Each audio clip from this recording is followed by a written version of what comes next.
Merci donc de nous avoir rejoints pour cette table ronde qui s'intitule « À quel avenir professionnel rêvent les jeunes ?» Et pour en parler, on a réuni des gens d'âges divers. C'est bien dit comme ça. Baptiste Bussy, qui est juste là et qui est donc directeur technique de la faïencerie. Fabrice, qui est là-bas, Fabrice Gerbet, qui est responsable des formations à l'ISTS. Louisa Mercier, qui est régisseuse.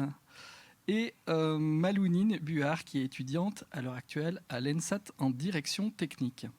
C'est une table ronde qui vous est proposée par la Reditech, donc association professionnelle des directeurs techniques, qui rassemble les directeurs techniques et les régisseurs généraux dans une logique d'échange et de coopération. C'est bien, hein ? Ouais.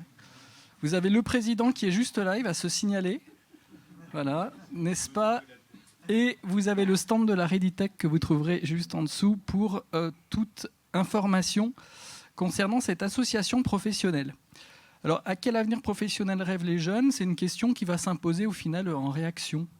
Alors, en réaction à quoi ? On ne sait pas bien le dire. En réaction à ce qu'on appelle une crise d'attractivité, peut-être ce qu'on appelle une crise de la permanence, peut-être ce qu'on appelle une crise des métiers passion, on ne sait pas trop.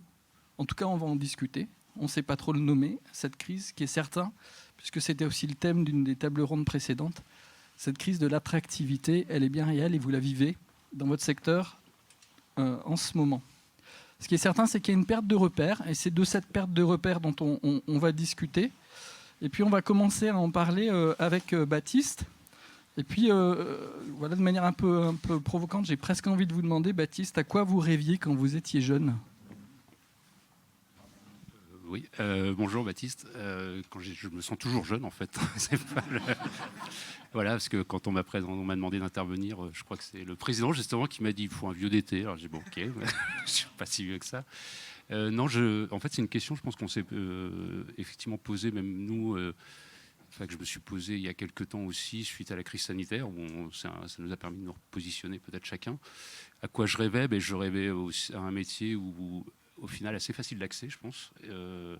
On permettait des rencontres, où il y a des rencontres, on rencontre des gens. J'avais envie aussi d'accéder à ce métier parce qu'il y avait un côté mystérieux. Enfin voilà, on se demandait toujours qui étaient les hommes de l'ombre derrière, là, et du coup, c'est tentant. Et puis il y avait l'envie de voyager, des tournées. Voilà, on idéalise toujours ce métier par le biais de la tournée et ça faisait partie. Au début, je ne visais pas forcément la direction technique. Et concrètement, vous avez débuté comment ? Alors j'ai débuté, j'ai une formation A3 littéraire art dramatique à l'époque, donc qui nous donnait quand même une ouverture sur le spectacle vivant. Et j'étais bénévole sur un festival en tant qu'assistant à la mise en scène. Et de là, j'ai vu la technique.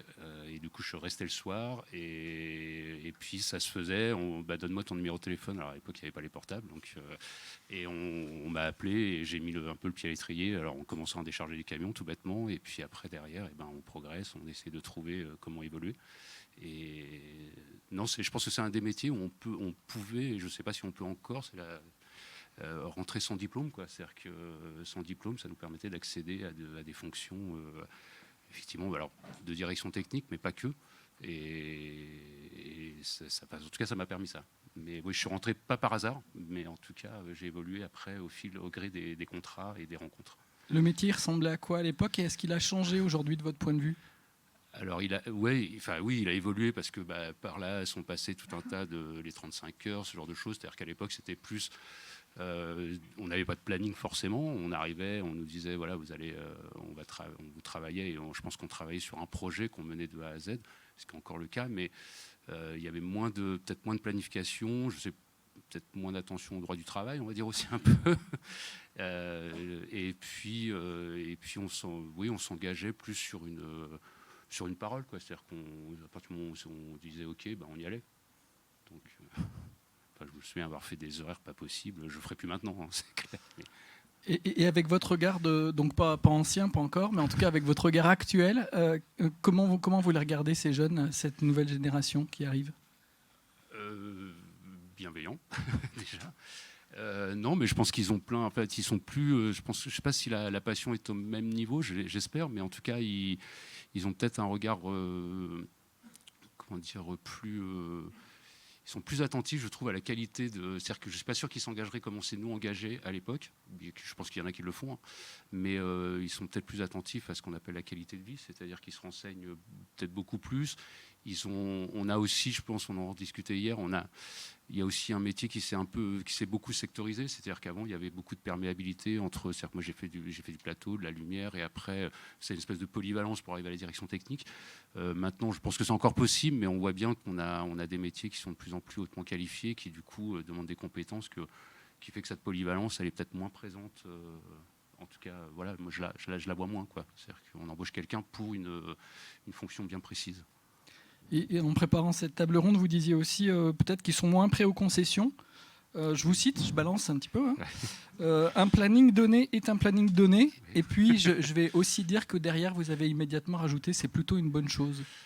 Oui, parce que c'est vrai que nous, à l'époque, voilà, enfin, à l'époque, c'est pas si loin, hein, on n'avait pas forcément des plannings, ou quand on les avait, on continuait s'il y avait besoin. Là, je me suis rendu compte, en fait, en prenant une direction technique, j'arrivais de compagnie, j'ai migré sur une direction technique d'un CDN, où j'avais plus ma bande de potes, entre guillemets, techniciens autour de moi, et du coup, il a fallu que je donne des plannings précis. Et en fait, mais ça, c'est plus de la gestion, c'est pas forcément lié aux jeunes, hein, c'est qu'il a fallu... si ça finissait à 21h, ça finissait à 21h, et il fallait négocier des fois de continuer jusqu'à 22, où en fait on se rend compte aussi qu'on a beaucoup morcelé ces plannings avec les 4 heures minimum, enfin ça dépend des accords, et que du coup les gens viennent mais ne savent pas forcément sur quoi ils vont travailler, voilà, donc il y a mais c'est pas plus mal aussi, ça permet d'avoir du temps pour eux à côté, ce qu'on n'a pas forcément nous pris. Louisa, vous avez débuté récemment votre parcours, vous allez nous raconter ça, si vous voulez bien, et puis nous parler de votre motivation et nous dire enfin si le regard, ou en tout cas ce que vous venez d'entendre, ça vous parle, vous êtes d'accord avec ça? Eh ben oui, en effet, j'ai terminé du coup mes études il y a 2 ans maintenant, donc je suis fraîchement arrivée sur le marché du travail, et ça a été du coup une grande rencontre, une confrontation un peu entre les rêves que j'avais du coup avant de débuter, et puis maintenant comment j'organise ma vie au travail, qu'est-ce que ça veut dire d'aller travailler. Et du coup, moi j'ai fait le choix d'un parcours d'études, en tout cas je rêvais d'être scénographe, donc du coup je suis passée par cette étape-là, j'en avais besoin. Et de ma pratique de scénographe, je suis du coup, j'ai été frappée par le travail de régie, en tout cas par qu'est-ce que ça veut dire de construire un rêve, et puis surtout en fait me dire que j'avais totalement les capacités, et que en tant que scénographe, je faisais du coup de la régie générale, du travail de lumière, et que quelque part ce travail plus collectif me convenait mieux par rapport au travail de scénographe, qui pour moi était un travail plus solitaire, plus en amont, ou plus à côté du moins, alors qu'en tant que régisseuse générale, je me sentais beaucoup plus impliquée et tout aussi proche du travail, d'espace. Voilà. Et donc mes motivations, elles ont grandi petit à petit, hein, finalement. Je ne me suis pas réveillée du jour au lendemain en disant que j'allais être régisseuse générale, mais en tout cas, je l'ai plutôt fait naître de l'intérieur, en tout cas vraiment en comprenant les choses petit à petit. Et donc, voilà où j'en suis. Pour vos moteurs, pour votre motivation, quand on préparait, vous m'aviez dit que pour vous, ce qui est important, c'est le collectif, ne pas être seul dans vos idées. C'est ce qui vous a poussé vers la régie générale ? Oui, tout à fait. Oui, c'est ça, en fait. C'est de me dire que, quelque part, même si on peut avoir des projets complexes, en fait, de le faire ensemble, on peut arriver à tout, en fait. Et ça, c'est vraiment un moteur, en fait. Ça me permet vraiment de faire la transition entre le rêve, qui, quelque part, est ma motivation première dans ce métier-là, me dire qu'en fait, je peux rêver, voilà, et faire cette transition avec la concrétude de la réalisation. Quoi. Et ça, c'est possible avec un travail collectif. Voilà. Vous avez aussi mis en avant que vous êtes passé par des missions qui n'étaient pas nécessairement satisfaisantes. Oui, tout à fait. Pour construire en fait le vrai métier, enfin en tout cas le métier dont j'ai envie que j'ai envie de pratiquer. En effet, ça m'a fait et je pense que ça continuera un petit peu encore passer par par des missions, par des cadres de travail qui pour le moment ne me satisfont pas forcément, mais qui sont en fait avec le recul extrêmement enrichissants en fait. C'est ça qui est assez frappant en fait finalement dans ce métier-là, c'est qu'on peut passer par des choses extrêmement difficiles, mais en fait, une fois que c'est passé, ça nous a enrichis et voilà, ça c'est important. Vous avez construit votre parcours à travers différentes expériences. Et j'ai l'impression, mais dites-moi si c'est faux, que la permanence pour vous, c'est pas ça n'a jamais été une option. En tout cas, c'en est pas une. Oui, tout à fait. En tout cas, j'ai pas du tout attaqué ce métier-là par cette vision-là. Je me suis jamais dit que j'allais être intermittente, jamais non plus dit que j'allais devenir permanente. De fait, je suis devenue intermittente et de fait, je vois la permanence comme un autre métier.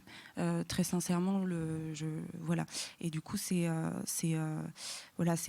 pour le moment, c'est un angle dans lequel j'ai pas encore assez peut-être de connaissances pour me dire que ça peut m'enrichir personnellement, que je peux donner aussi en retour. Voilà, l'intermittence me permet en fait d'engranger beaucoup d'expériences diverses parce qu'en fait je passe entre les mains de beaucoup de productions, beaucoup de porteurs de projets et quelque part ça me déplace et voilà, ça me permet peut-être d'aller plus vite, plus loin, enfin en tout cas d'engranger de l'expérience. Voilà. Après, c'est certainement une vision trompeuse que j'ai de la permanence, où en effet, quand on est au service d'un projet, en fait, c'est tout aussi enrichissant, je pense. Ouais. Mais vous disiez, c'est intéressant parce que ça fait le lien peut-être avec ceux qui étaient sur la table ronde précédente sur l'attractivité des métiers du spectacle, que vous ne connaissez pas les métiers de la permanence.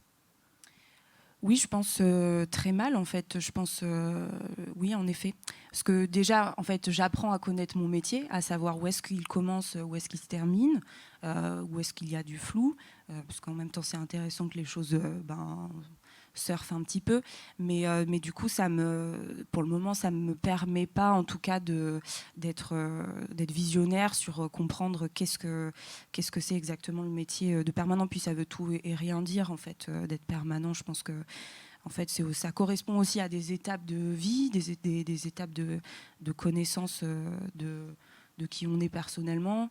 Voilà. Donc, en effet, pour le moment, moi, je ne suis pas à cette étape-là, mais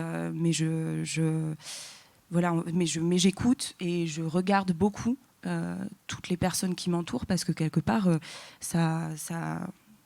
voilà, c'est pas du temps perdu en fait de travailler avec des permanents. Ça m'enrichit aussi personnellement. Ouais. Et Baptiste, à l'instant, disait montrer du doigt l'importance peut-être de l'équilibre vie perso, vie pro. En tout cas, cette recherche de bien-être, c'est un élément essentiel pour vous dans votre parcours ou pas ?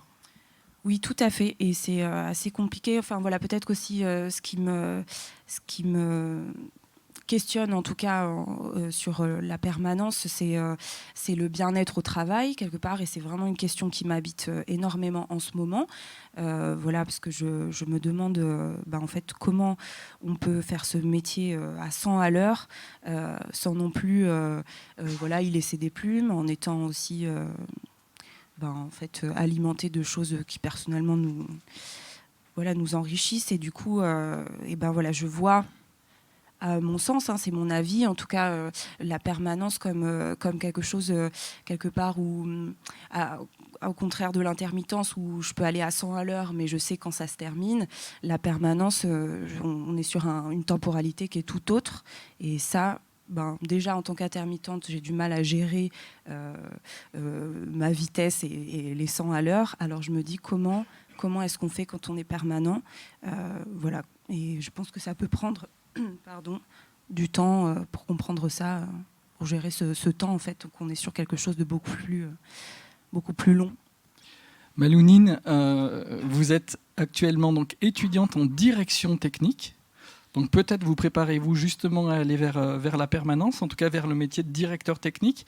Quelle est votre vision du métier ? À quoi rêvez-vous ? Et puis racontez-nous aussi, comme les autres, quelle a été votre trajectoire de formation ? Là, je suis en Master 2 à l'ENSAT, donc en direction technique. J'ai un parcours un peu atypique parce que je ne suis pas du tout venue des métiers de la technique au départ. J'ai fait une licence en études théâtrales, donc très vaste, à l'Université de Lille. Et puis, après ma licence, par un concours de circonstances, je me suis retrouvée à faire un service civique en médiation culturelle dans une salle de spectacle. Et en parallèle de tout ça, je faisais partie d'un collectif de création de spectacles vivants où je faisais de la mise en scène. Et en fait, on a été amené très rapidement à travailler avec une salle de spectacle associative à Lille, où ils cherchaient des bénévoles pour faire de la technique. Et comme je passais le plus clair de mon temps dans cette salle, j'ai fini par m'y mettre. Et j'ai découvert un peu tous ces métiers-là. Et donc, je suis passée un peu par plusieurs stades faire des montages de décors, décharger des camions, puis ensuite faire un peu de lumière, un peu de son. Et enfin, passer du côté un peu plus organisation des services des bénévoles. Et après ça, je suis rentrée à l'ENSAT. Ma vision du métier de la direction technique, elle est encore en évolution, je pense, parce que ça fait peu de temps que je suis en contact avec des directeurs et des directrices techniques. J'en côtoie de par ma formation et on a tous et toutes une vision très différente du métier, donc ça nous permet aussi d'enrichir tout ça. Moi, je pense que c'est aussi l'endroit du défi, un peu. C'est ça, en tout cas, c'est comme ça que je vois le métier. C'est un endroit où on est en constante évolution. On apprend un peu tous les jours de par les gens qui nous entourent et on travaille avec des personnes totalement différentes selon les compagnies ou les lieux ou les spectacles qu'on reçoit dans les lieux dans lesquels on est permanent, ou l'intermittence aussi. Voilà. Donc c'est vraiment un côté évolutif constant, et c'est ça un peu ma vision des choses. Je verrai si c'est la bonne un jour, mais voilà.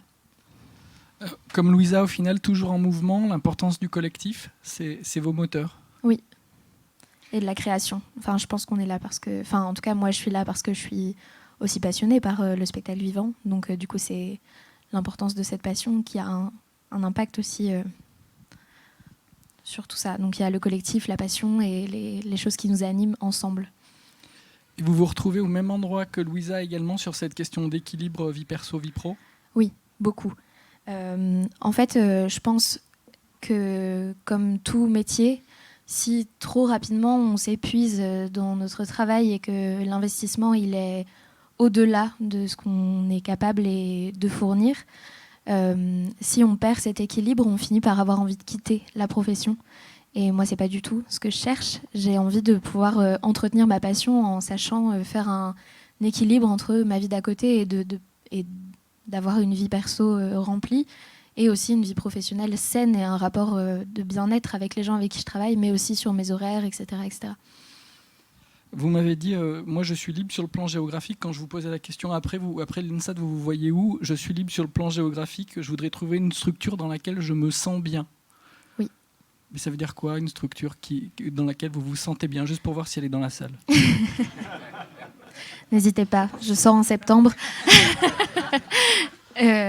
Non, une structure dans laquelle je me sens bien, c'est déjà où les engagements de la structure sont les miens. C'est-à-dire qu'on a les mêmes envies et la même vision des choses. Comme je disais, moi j'ai un attrait pour la création, donc forcément ce serait une structure qui fait de la création, ça m'intéresserait beaucoup. Mais c'est surtout qu'on ait un rapport sain entre les équipes, entre la direction, que tout le monde soit un peu sur la même longueur d'onde et qu'on puisse s'écouter et s'entendre. Et voilà, je pense que j'ai vraiment besoin d'avoir un cercle professionnel dans lequel je me sens aussi en sécurité, dans le sens où si j'ai besoin d'aide ou pas, que je sois là pour les autres et que les autres soient là pour moi, et que sur une question de vision du travail, on est la même en fin de compte. Fabrice, donc vous êtes en permanence au contact avec des jeunes apprenants. Les positions de Louisa et de Malounine, pour vous, elles sont emblématiques d'une génération ou... Alors oui, oui, il y a des choses que je retrouve dans le discours de Louisa et évidemment de Maloumine. Alors nous, je vais préciser un petit peu déjà, effectivement notre formation, c'est une formation qui est sur base de modules, sur 2 saisons. Donc c'est une formation qui est courte. Donc pour rentrer en formation, il faut avoir un prérequis du niveau régisseur général. Donc notre moyenne d'âge se situe vers 41 ans, donc c'est plus ou moins jeune, mais en tout cas, on va dire que c'est des jeunes par rapport au reste du temps de travail qui vit après les 65 ans, on va dire. Donc il y a un petit temps. Cette moyenne d'âge a peu évolué depuis plusieurs décennies. C'est toujours à peu près ces mêmes tranches. On est aux alentours des 41 ans, virgule et des poussières. Marc Jacquemont fait des statistiques quand il intervient chez nous régulièrement, mais ça n'a pas trop bougé. La chose qu'on voit par contre apparaître maintenant, c'est une émergence de demandes de futurs stagiaires, en tout cas de candidats, qui veulent brûler des étapes. C'est-à-dire que nous, effectivement, notre prérequis à nous, c'est notre façon de penser à l'ISTS, hein, c'est pas la seule évidemment, c'est qu'il faut avoir un niveau de régisseur général pour entrer dans cette formation. On a de plus en plus de jeunes qui viennent de la régie lumière, régisseur son, et qui veulent directement franchir un cap qui va aller plus vite, plus loin, plus rapidement. Donc ça, c'est quelque chose qu'on voit émerger. Après, ce qu'on voit sur la motivation actuelle, ces motivations sont, on va dire, quasiment les mêmes. Ce qu'on voit, c'est effectivement toujours pareil. Hein. C'est des fois des gens qui sont en régie générale, des fois c'est des gens qui sont en direction technique déjà. Donc c'est déjà des gens qui ont un certain niveau, mais qui sentent qu'ils ont atteint un certain niveau de compétences et que pour franchir ce cap-là, ils ont besoin de passer par un temps de formation pour valider déjà ce qu'ils savent peut-être, pour dire oui, non, ou invalider et apprendre de nouvelles compétences. Donc ça change peu, effectivement. L'envie de progression, elle, est toujours la même. Il y a toujours cette volonté farouche de pouvoir... Ils sont très en demande. Donc ça change peu. Les assistants stagiaires, c'est toujours un peu les mêmes. On retrouve aller plus vite, plus loin. On retrouve Louisa, effectivement, cette envie d'avoir des outils. Ils ont besoin d'outils méthodologiques. Ils ont besoin d'avoir des outils, des process pour aller plus vite.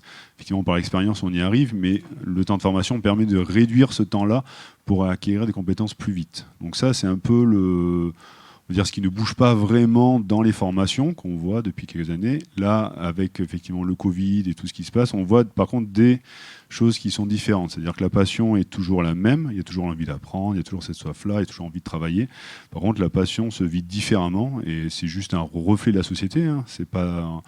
On n'est pas différent de la société, donc on retrouve effectivement des propos que j'ai entendus sur le management, sur le relationnel, l'échange, le lien, ça c'est devenu quelque chose de très très important. C'est-à-dire que les temps de formation sur le management, alors je prends en termes larges un management, hein, le vivre ensemble, les relations, toutes ces choses-là, la hiérarchie, le travail par projet, on retrouve toutes ces choses-là.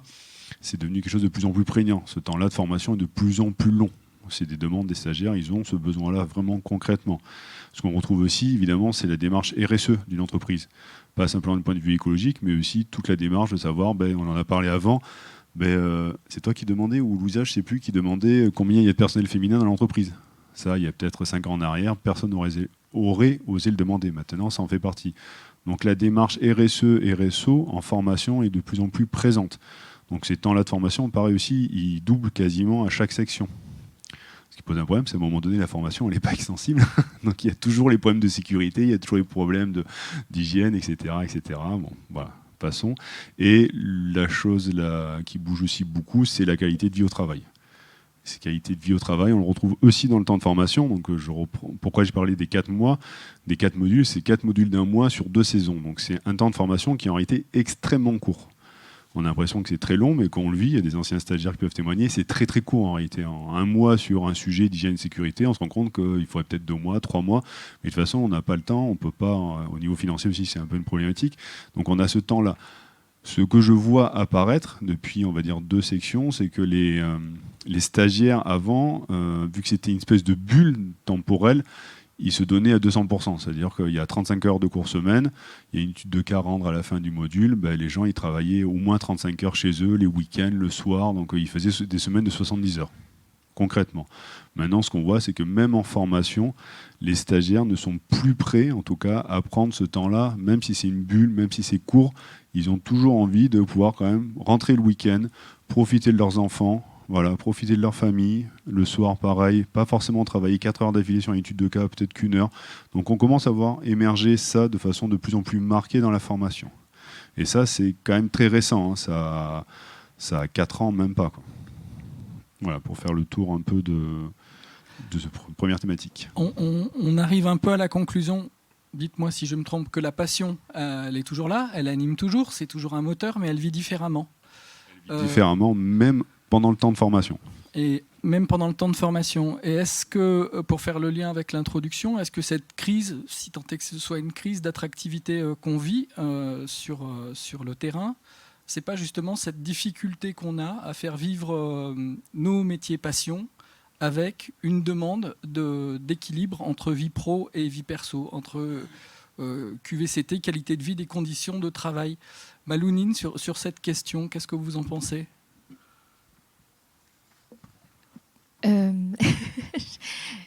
Sur votre point de vue sur notre capacité sur la capacité du secteur à faire vivre en fait la passion, de le marier passion et conditions de travail.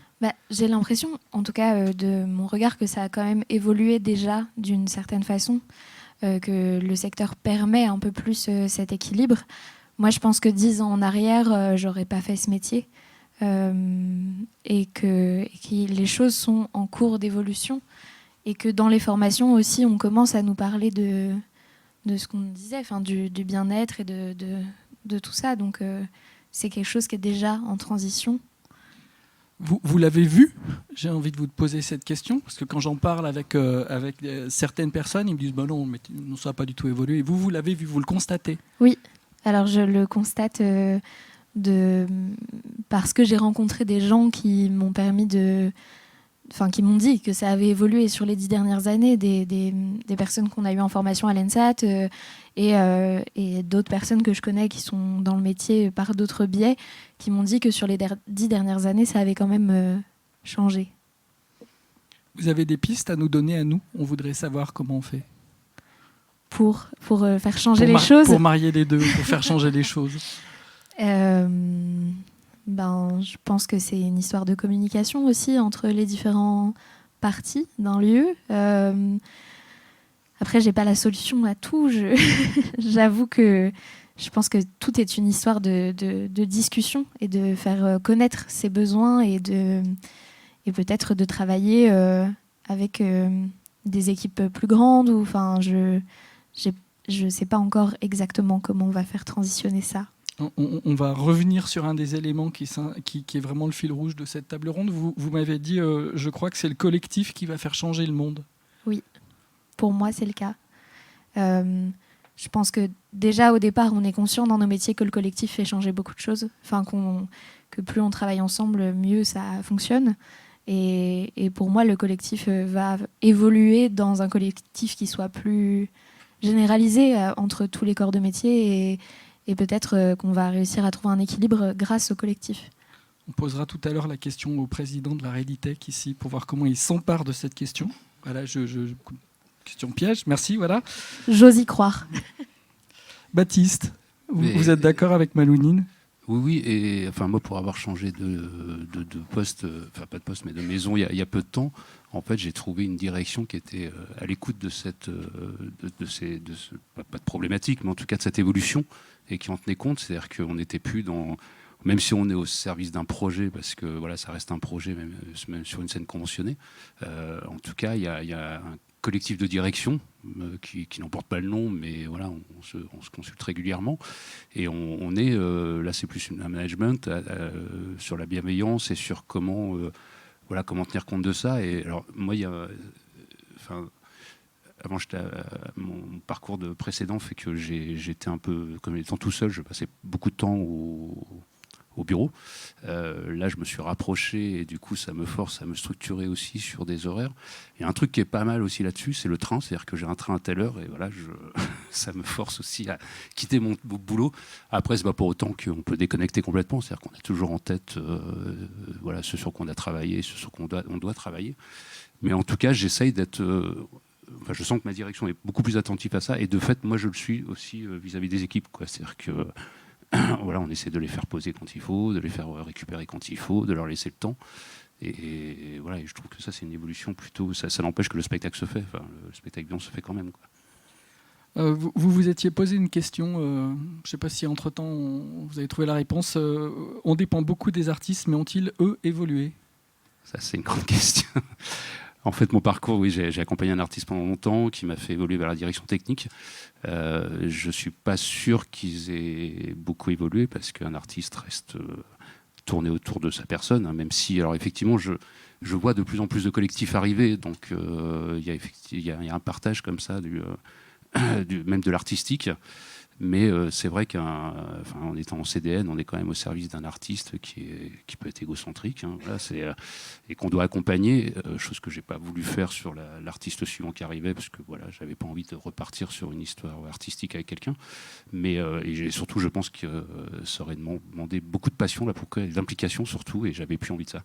Donc c'est une évolution aussi, c'est-à-dire que moi j'ai fait. Je me suis dit l'artistique, je l'ai accompagné, je l'ai fait, voilà, je suis arrivé au bout de quelque chose et j'avais envie d'un nouveau challenge. Alors, je rebondis sur la permanence. Moi, la permanence m'a beaucoup aidé aussi à apprendre, parce que je suis pas quelqu'un, je suis pas passé par des études qui m'ont permis d'arriver à la direction technique. C'est-à-dire que c'est l'évolution au cours de la carrière qui m'a fait arriver à ce poste. Et c'est la permanence notamment qui m'a aussi permis d'asseoir des connaissances et de choses que j'aurais peut-être pas eu le temps de faire en intermittence, parce qu'on est sur des projets, des fois sur l'urgence, sur un moment précis où on intervient. Mais je ne sais pas si l'artiste faudrait... je ne suis pas à leur place, mais c'est des fois pas simple. Malounine. C'est juste pour répondre à ça, je pense que c'est une des qualités des formations comme à l'ENSAT, c'est qu'en fait on a vraiment cet esprit du collectif, hein. L'ENSAT, c'est vraiment un petit microcosme où tout le monde se côtoie les uns avec les autres, on travaille ensemble, que ce soit les artistes ou les techniciens. Il y a plein de défauts dans cette formation, mais la grande qualité, c'est en tout cas que les choses... on est confronté au métier des uns et des autres, qu'on soit artiste ou technicien ou dramaturge, ou peu importe. On est confronté à ça, et du coup, ça permet aux personnes qui sont dans les formations qui sont plus artistiques de se rendre compte de la réalité de nos métiers, et peut-être aussi de faire évoluer les choses dans ce sens. Faire bouger les lignes. Une autre chose que vous m'avez dit, que j'ai beaucoup... vous m'avez dit que vous avez choisi ce lieu, donc la faïencerie, parce que la prise en compte de la qualité de vie au travail transparaissait. Oui. Ça se voit de l'extérieur. Oui. En fait, c'est un lieu qui sortait d'une histoire compliquée, sur lequel moi j'avais déjà travaillé il y a longtemps en tant qu'intermittent, justement. Et là, j'ai rencontré une directrice qui était très bienveillante et qui du coup posait les questions qui me semblait très juste et était attentif à toutes. N'a pas arrêté de me dire que l'équipe était en difficulté parce que il y avait des absences de direction technique, des tas de choses qui ont fait. Et du coup, rien que ça, je trouvais que c'était une attention qui me plaisait. Je me dis, tiens, là, il y a quelque chose. Et ça s'est confirmé par la suite. Donc, du coup, je suis plutôt content de ça parce qu'on est... alors effectivement, on est sur ces grandes questions de management, comme on a pu le voir aux 8e rencontres et qui continue.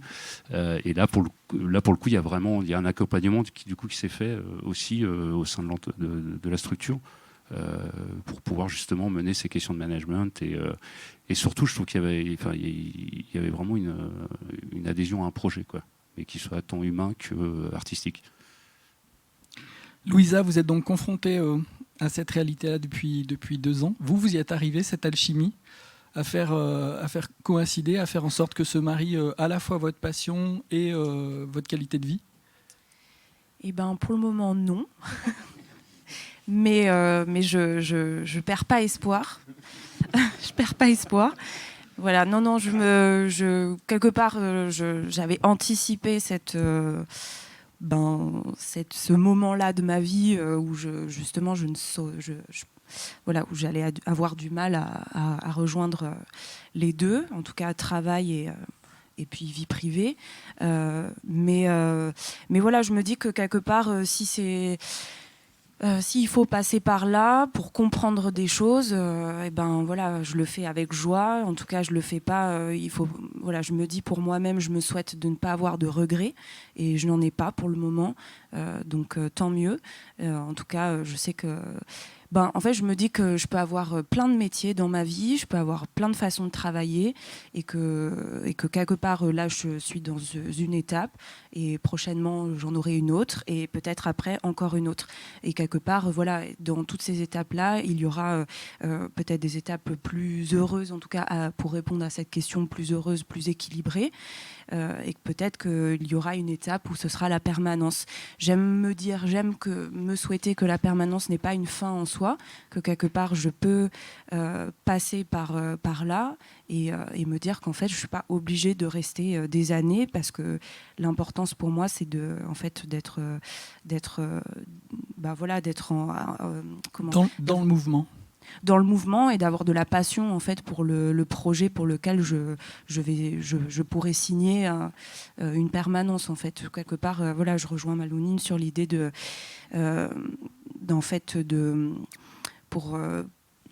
travailler avec un projet qui nous convient en fait, et que quelque part si la permanence peut se faire avec cette idée-là, et tant mieux quoi. Enfin, pour moi, c'est voilà. Et avant de redonner la parole à Malounine, une question pour Baptiste et pour Fabrice. Est-ce que vous avez l'impression justement que la permanence, elle permet mieux de marier ces deux contraintes, la passion et la qualité de vie, par rapport à une vie d'intermittent ? Sûrement, je pense, parce qu'on est... Enfin, en tout cas, alors, je vais différencier l'expérience CDN, où on accompagnait quand même des tournées, et de fait, on était toujours un peu dans cette... mode de vie qui nous oblige à partir, enfin en tout cas moi, mais en tout cas là, depuis que je suis à Creil, j'arrive à trouver un équilibre, parce qu'il y a une équipe aussi autour sur laquelle on peut s'appuyer. On n'est pas en intermittent non plus, mais on n'est pas le seul porteur du projet des fois, parce qu'on doit aussi, même si on en est pas l'initiateur, mais en tout cas le fil conducteur, on a une équipe qui nous accompagne et à qui on peut déléguer. Ça c'est important. Et du coup, je ne sais plus, pardon. C'était... Est-ce qu'on marie mieux les deux contraintes ? Moi, oui, moi je trouve. Enfin, voilà, mon avis, c'est que je trouve, parce que alors, ça empêche que le projet. En tout cas, moi, la passion fait que quand j'étais sur un projet, que ce soit une création ou quoi, forcément, ça prenait une ampleur, parce qu'on l'a toujours en tête, qu'on commence. Alors, moi, je commençais avec le scéno, après avec les éclairagistes. Voilà, on accompagnait tout le projet, et des fois, on tournait derrière. Donc, ça prenait du temps. Et les tournées, maintenant, se montent. Enfin, voilà, on a les dates hyper rapprochées et tout. Donc, ça m'est arrivé de partir un mois complet de chez moi. Je suis reconnaissant envers ma femme qui a supporté ça. Mais voilà, c'est une des contraintes du métier, c'est ça, c'était de partir des fois longtemps. Alors au début, quand on est jeune, oui, quand on est enfant, c'est un peu plus complexe. La permanence m'a permis de structurer ça, c'est-à-dire de dire à un moment stop, voilà, ce week-end je ne travaillerai pas, ça sera le régisseur général qui sera là, et voilà. Ce qui n'était pas forcément le cas en tournée. Même point de vue, Fabrice ? Je ne sais pas s'il y a une réponse directe. Je pense que ça dépend aussi de la structure et de l'intermittence. Moi, par expérience, j'étais à la Friche-Label de Mai. Vu qu'on fait à peu près 500 événements par an, donc de fait, on ne peut pas être présent tout le temps. Donc c'était plus facile de marier qualité de vie au travail et vie privée. C'était plus facile d'arriver à s'aménager des temps. Quand je me suis retrouvé dans une toute petite structure, par contre, j'étais sur le pont 10 mois par an. Donc ça dépend un peu de la structure, ça dépend un peu de l'intermittence. Je pense qu'il n'y a pas de... À mon avis, je ne pense pas qu'il y ait une réponse comme ça toute faite. Ça dépend de la taille et de la forme. Louisa, vous me disiez sur cette question-là, métier-passion, on n'est pas préparé à cette question en formation, on ne peut pas l'expliquer, on ne peut que le vivre. Oui, c'était au sujet de comment marier sa vie personnelle, son bien-être, le bien-être au travail, le travail. Voilà, c'était maintenant que je suis sortie de mes études, que j'ai faites au TNS, d'ailleurs, j'ai pas précisé tout à l'heure, que quelque part, ça fait ni trop longtemps, ni pas assez que je suis sortie. Voilà, je suis pile dans cette charnière-là, et du coup, je me rends compte que, en fait, on peut difficilement, quand on est en études, se rendre compte de qu'est-ce que va être la vie en tant que professionnel, voilà, et que quelque part, j'ai eu beaucoup de récits quand j'étais en tant qu'étudiante de gens qui m'ont parlé de eux, la façon dont ils ont traversé leur vie en fait, professionnelle, personnelle. Heureusement d'ailleurs, merci que j'ai eu ces récits, c'était super important. Quelque part, je le vis pas de la même manière maintenant, parce que quelque part je suis avertie, mais en même temps, cet avertissement il est toujours trop peu. En fait, c'est complètement, on peut absolument pas se projeter. C'est super difficile en tout cas de se projeter dans ce métier-là, je trouve. En tout cas, il faut le vivre. Voilà, c'est pour ça que je disais ça. Il faut le vivre et puis en fait se trouver soi-même son équilibre, quoi. Fabrice, je crois que c'est un point de vue que vous partagez. Oui, alors je vais parler au nom de José Garcia, le directeur pédagogique, qui effectivement nous dit on n'est pas là pour vendre du rêve. Il y a des anciens stagiaires qui peuvent témoigner qu'on a été avertis de façon très très très très nette sur le métier.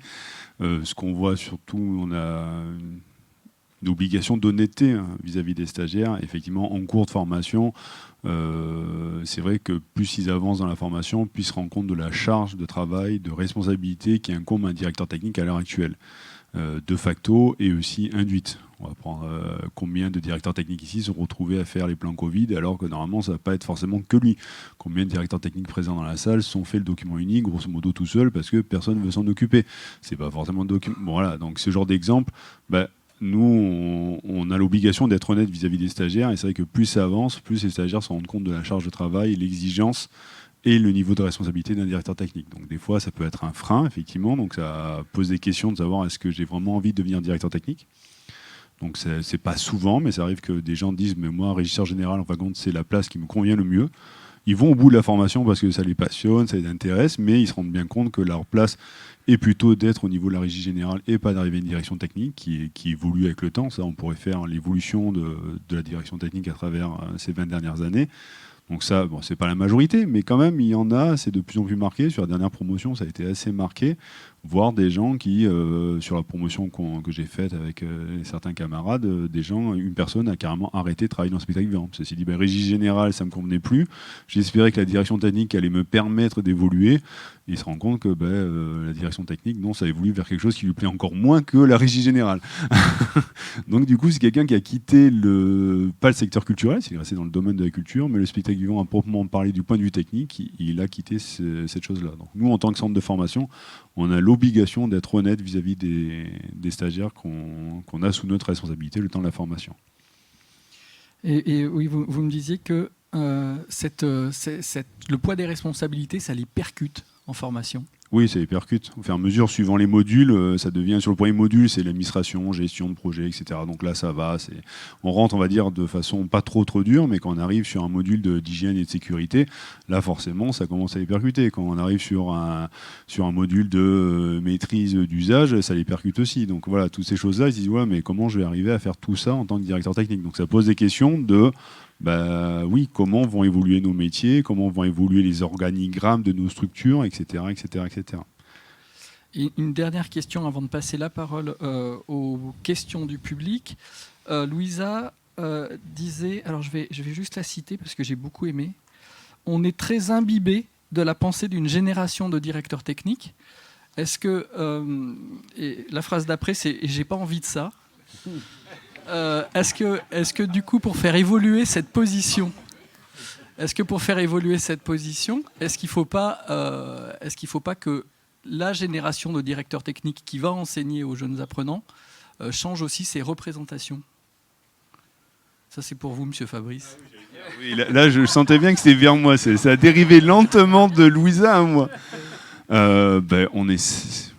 Nous, on a à cœur de faire venir des directeurs techniques qui sont passionnés, passionnants, qui ont envie. Il y en a certains dans la salle qui nous font l'honneur et le plaisir d'intervenir chez nous assez régulièrement.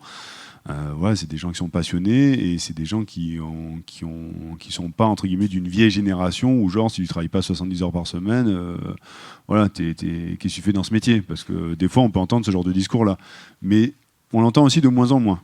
Voilà. Mais effectivement, nous, en formation, c'est pas parce qu'on a obligation, en tout cas, nous, on se fixe cette obligation d'honnêteté, qu'on va forcément donner une obligation de vision du métier du spectacle. Nous, on n'est pas là pour donner une vision, on est là pour donner des outils, on est là pour donner des compétences. Voilà. Merci.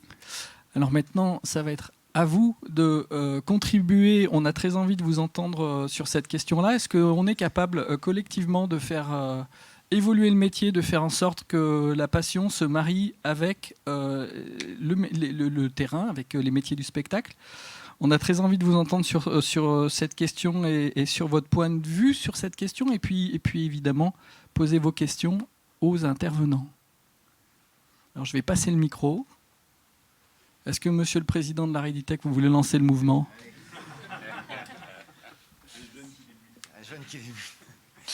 Alors, moi j'ai un parcours de permanent, donc je voudrais vous rassurer, quand on signe un contrat de permanent, c'est pas avec son sang sur un parchemin. C'est-à-dire que c'est pas un choix définitif, hein, on peut changer. Moi j'ai changé plusieurs fois de maison, en étant toujours permanent, parce qu'il me semblait important. Enfin, moi j'ai vécu, alors là je vais faire mon vieux, excusez-moi, cette espèce de combat entre les intermittents et les permanents, qui heureusement est largement dissous maintenant. Je pense qu'on a besoin des deux. Et moi, j'ai deux choses. Une pour Thomas Lounine, c'est l'équipe collective qui travaille collectivement, de façon collective, tous ensemble. Moi, je veux bien, quand tu l'as trouvé, que tu me donnes son nom, ça m'intéressera. Et si c'est pas le cas, qu'est-ce qu'on fait? Et vers toi, moi, je ne comprends pas les différences qu'on fait entre un régisseur général intermittent et un régisseur général permanent. Je veux bien qu'on m'explique ça. Des questions pour vous.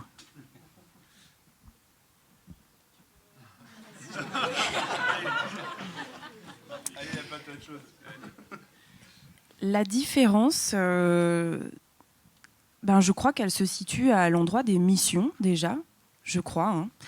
Enfin, en tout cas, tel que je le pratique actuellement. Et pour avoir, peut-être traversé un petit peu les deux, en fait, je pense que c'est pas exactement les mêmes missions de travail, et donc on n'a pas les mêmes relations aussi à long terme, aussi avec avec quelque part avec ses collègues de travail. Quelque part, ce qui est important je pense de comprendre, c'est que en tant que permanent, en fait, ce qui est bon, je pense, c'est la fidélité. Quelque part, à l'endroit, moi, en tant qu'intermittente, je n'ai pas forcément, ou en tout cas, ça peut se briser. Et du coup, voilà, je pense qu'un régisseur permanent n'a pas exactement les mêmes missions qu'un régisseur intermittent. Je ne saurais pas en dire plus là, dans l'immédiat. Alors, s'il n'y a pas de collectif, eh ben, on s'en va. Non, en fait, je sais pas parce que ma première réponse aurait été de me dire, à titre très personnel, en tout cas pour moi, le collectif, c'est une protection pour les uns et les autres, et aussi pour moi. Et du coup, s'il n'y a pas de collectif, qu'est-ce qu'on fait? Peut-être qu'on essaye d'initier quelque chose qui va de cet ordre-là. Et si ça ne fonctionne pas, on voit comment ça se passe au sein de la structure, et de se dire, je ne sais pas moi si je serais capable de travailler dans une individualité complète. C'est ce qui me nourrit en fait, d'être dans cette collectivité. Donc je pense que certains et certaines y trouveront leur place, mais moi non, en tout cas pas aujourd'hui. Donc je n'ai pas de solution sur quoi faire quand ça n'existe pas. Est-ce que la direction technique, c'est pas un métier de solitaire?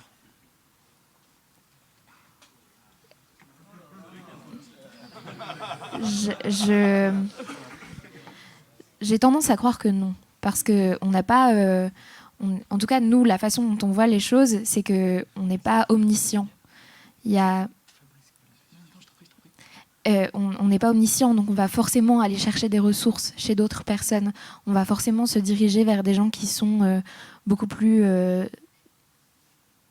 savants sur certains domaines, et tout seul on peut rien faire. C'est-à-dire qu'un directeur technique sans structure, sans projet artistique, sans équipe, en fait il fait rien. Donc pour moi, c'est pas un métier de solitaire. Bienvenue à Reditech. Merci. C'était pour sa pub. Fabrice voulait intervenir et Baptiste ensuite. Pour reprendre des mots de Maloumine, effectivement, grandir ensemble, travailler en équipe, le lien, aller chercher les compétences, finalement, c'est quelque chose qu'on retrouve de plus en plus dans les demandes aussi des stagiaires. C'est tout ce qui est la GPEC, le développement des compétences. Donc un directeur technique à l'heure actuelle ne peut pas, c'est pareil, c'est des questions qui sont de plus en plus présentes. Un directeur technique à l'heure actuelle, on est obligé, nous, de les former à ce type de pratique, parce que si on veut garder les gens chez nous, si on veut travailler avec des gens compétents, il faut qu'on développe les compétences. Le directeur technique omnipotent qui savait tout et qui était que descendant, je pense que ça va être de moins en moins présent et les équipes cherchent de plus en plus de collectifs. Donc nous, en tant que directeur technique, en tant que centre de formation, il faut qu'on développe ces pratiques-là et qui permettent de créer plus de collectifs, plus de compétences, plus d'échanges. Oui, je voudrais appuyer parce qu'effectivement, on n'est pas seul dans notre coin. Effectivement, Reditech le montre bien. Sur le foyer, on a tous ces échanges parfois pointus, comme tu le soulignais hier.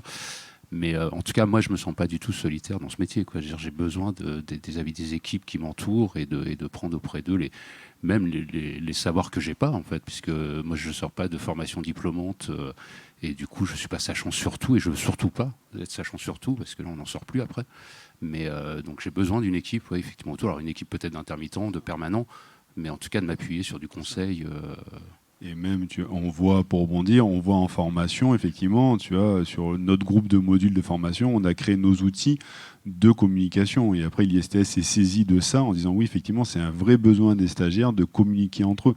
Donc maintenant, on a créé une plateforme en ligne pour qu'ils puissent échanger, communiquer. Et c'est des choses qu'on va laisser ouvertes pendant 10-20 ans derrière pour que les gens continuent à échanger parce que les directeurs techniques, ils ont vraiment de plus en plus besoin de ne pas se sentir seuls. Et ça, c'est une demande qui vient dès le début de la formation, de ne pas se sentir seul. Une question au premier rang ?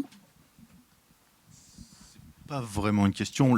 Pour moi, le constat, c'est aussi loin que tu puisses pousser l'échange, ta position de direction technique t'amènera à un moment donné à trancher. Dans un sens, dans un autre. Et ça, il faut quand même s'attendre à ce que dans le collectif, ça blesse certains. D'où maintenir le collectif après, c'est ça le challenge, je pense.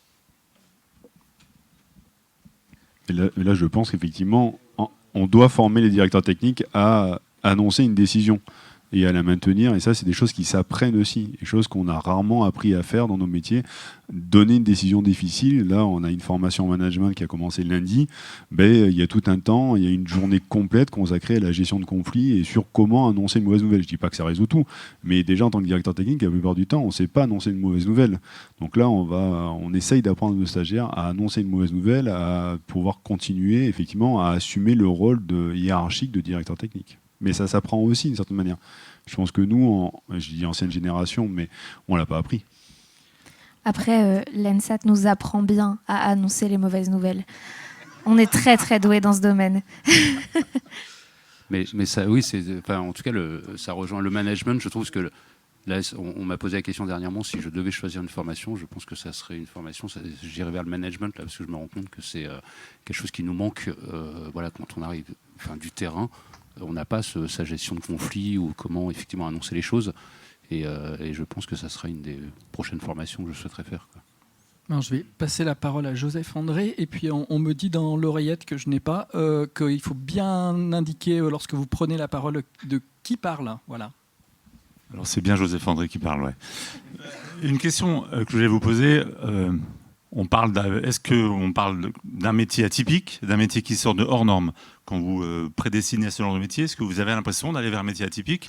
Et pour répondre à la question, ce qui m'intéresserait, c'est comment vous en parlez aux gens de votre entourage ou votre famille qui ne connaissent pas le monde du spectacle.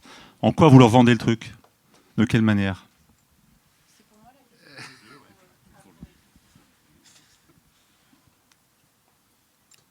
Un métier atypique, quelque part, oui, mais de moins en moins. Enfin, en tout cas, moi, j'ai envie de croire que de moins en moins. Et en effet, le nommer auprès de notre entourage qui ne connaît pas le spectacle vivant, c'est un vrai défi. Et plus le temps avance, il y a 2 ans, je ne me présentais pas de la même façon que je me présente maintenant, et ça va encore évoluer. En tout cas, ce que quelque part, ce que je peux dire de mon métier, c'est en fait des choses assez pragmatiques, quoi. Je me dis qu'on est dans l'organisationnel, qu'on est dans la relation avec l'humain, avec un projet, et quelque part, on est... Enfin voilà, j'essaie de pas trop en dire non plus, parce que sinon on perd les gens dans la définition de qu'est-ce que c'est. Mais en même temps... peut-être je me dis aussi qu'il ne faut pas s'auto-censurer, que quelque part, ce qu'il faut transmettre aux gens, c'est qu'on est passionné. Et si il faut 1 heure pour dire qu'est-ce que c'est le contenu de notre métier, et on prend 1 heure parce qu'en fait, ce qu'on a besoin que les gens... enfin, c'est mon avis, hein, ce qu'on a besoin que les gens retiennent, c'est un métier de passion. Enfin, c'est quelque chose qui nous habite et que quelque part, peu importe si on fait des plannings ou pas, quoi. Enfin... En tout cas, ouais. Je te rejoins beaucoup là-dessus. Moi, j'ai très peu de gens dans mon entourage qui sont dans les métiers du spectacle, dans les domaines artistiques en général et culturels encore moins. Donc, c'est oui, un métier atypique, et c'est très compliqué encore aujourd'hui pour moi de définir auprès de gens qui ne sont pas de ce milieu-là ce que je fais exactement. Mais peut-être aussi que ça va évoluer, qu'en fonction de ce que je ferai plus précisément après, ce sera plus simple. Mais oui, c'est un métier qui pour moi aujourd'hui est encore atypique. Voilà. Alors je prends la parole. Bonjour, moi c'est David Mégro. Juste pour vous dire, je suis un régisseur général dans un monde de directeurs techniques. Voilà. Donc je suis le canard noir. Je voulais juste rebondir sur quelque chose qui a été dit tout au début. Je crois que c'est toi, Malouline, qui l'a dit, en disant il y a 10 ans, j'aurais peut-être pas choisi ce métier. Oui. Et c'est marrant, c'est que le métier comme il devient maintenant, je pense qu'il y a 20 ans, moi je l'aurais pas choisi non plus. Donc, parce qu'en fait, ce qui m'a intéressé quand je l'ai attaqué, c'était l'affranchissement des règles, le côté non réglementaire, le côté rock'n'roll en fait, clairement. Et le métier comme il devient, alors ça m'ennuie pas qu'il devienne comme ça, et je trouve que c'est très bien en plus, hein, parce qu'on s'est tous épuisés à être dans un métier rock'n'roll et à pas compter nos heures. Mais je suis pas sûr qu'en fait il m'aurait donné envie maintenant. Si j'avais 22 ans maintenant, je suis pas sûr que j'aurais envie de le faire. Voilà, c'était juste ce témoignage-là que je voulais faire. Alors il y a une prise de parole devant. Bonjour, moi c'est Florentin, je suis apprenti régisseur général au CFPTS.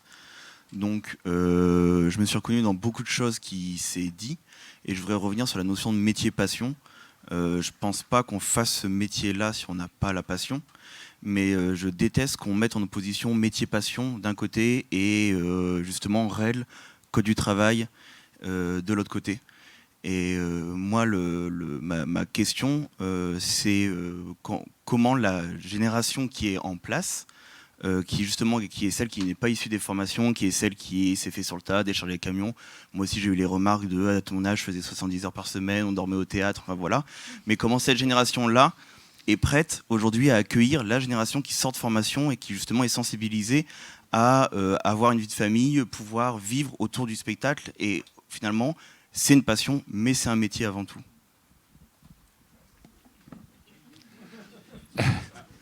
Moi, en tout cas, juste pour réagir, je pense que la crise aussi sanitaire est passée par là et nous a fait, revoir aussi ces positionnements par rapport à ça. C'est-à-dire que moi, j'ai jamais eu la volonté de faire 70 heures semaine. Voilà, ça s'est imposé aussi par moment, mais à une époque où c'était moins structuré au niveau de la planification.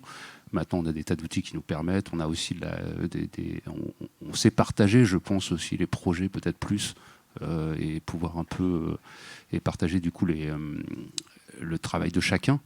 En tout cas, nous, à Creil, ce qu'on essaye là, ce qui était en place et ce qu'on essaie de maintenir, c'est en tout cas ce respect enfin, du travailleur, en fait, tout simplement, de pas faire 70 heures. Il y a hors de question, moi, si j'amène un planning de 70 heures, ou même ne serait-ce qui dépassait 48 heures à ma direction, à mon administration, je retourne, quoi, je repars. Je peux pas, c'est plus possible, quoi. Je veux dire, on peut plus. Je pense alors après, peut-être en intermittence, c'est peut-être plus difficile Au sein d'une compagnie, c'est peut-être plus compliqué parce qu'on est tous sur un projet, on sait qu'à telle heure, on doit ouvrir le rideau et le faire. Mais je pense que les projets s'adaptent aussi à ça, par moment. C'est-à-dire qu'on a des tournées, on a des décors, alors bon, c'est aussi une question de budget, on va dire, mais on a des décors moins lourds, peut-être, un peu plus pensés pour justement...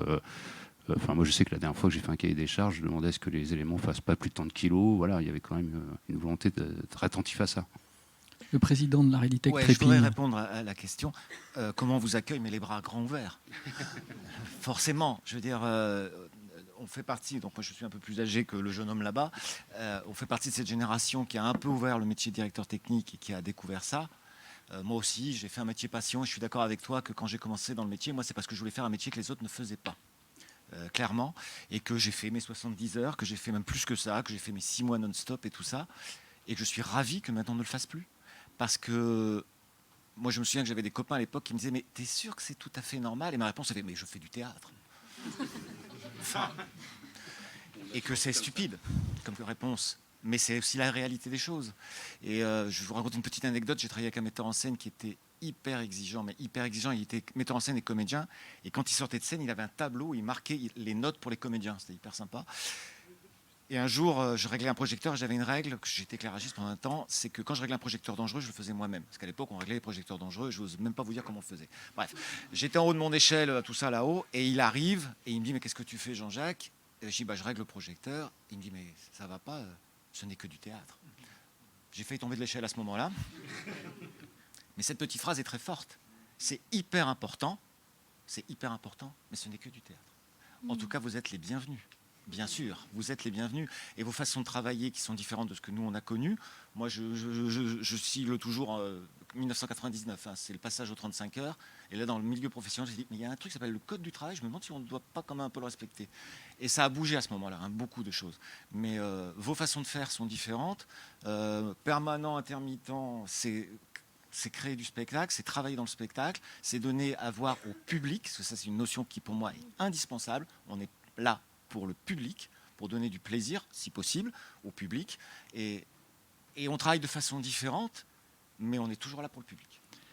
Alors, il y a encore 2 interventions, ça sera les dernières.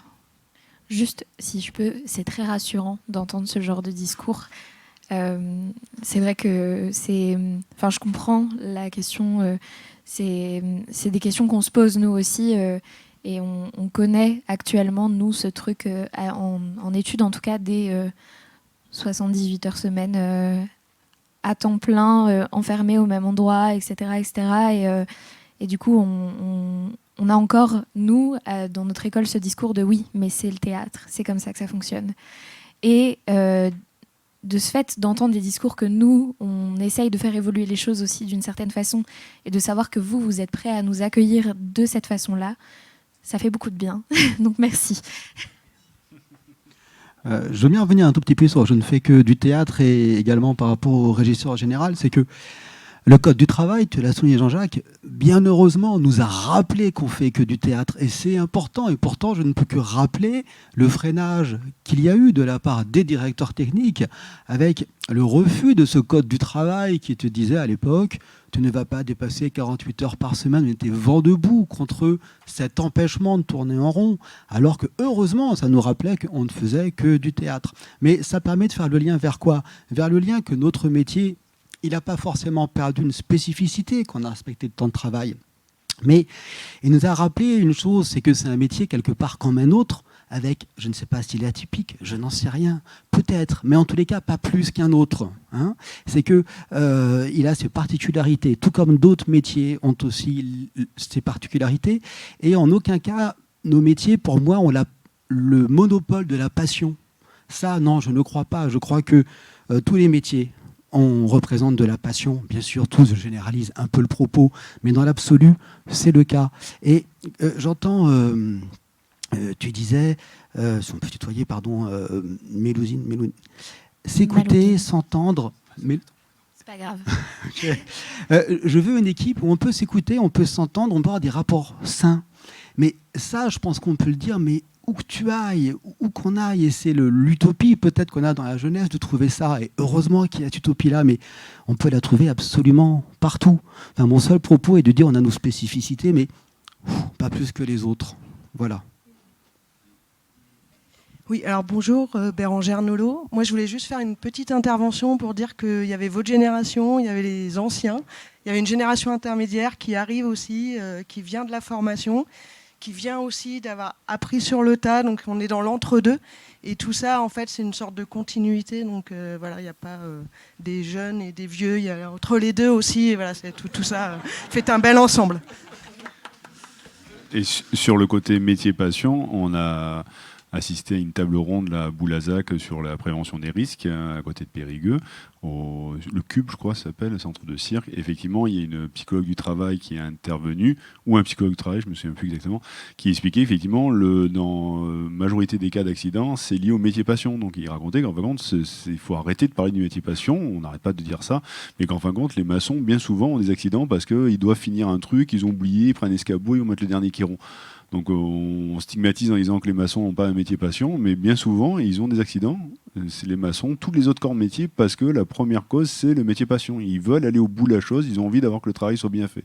Donc effectivement, arrêtons de parler peut-être d'un métier passion en se mettant au-dessus de tous les autres.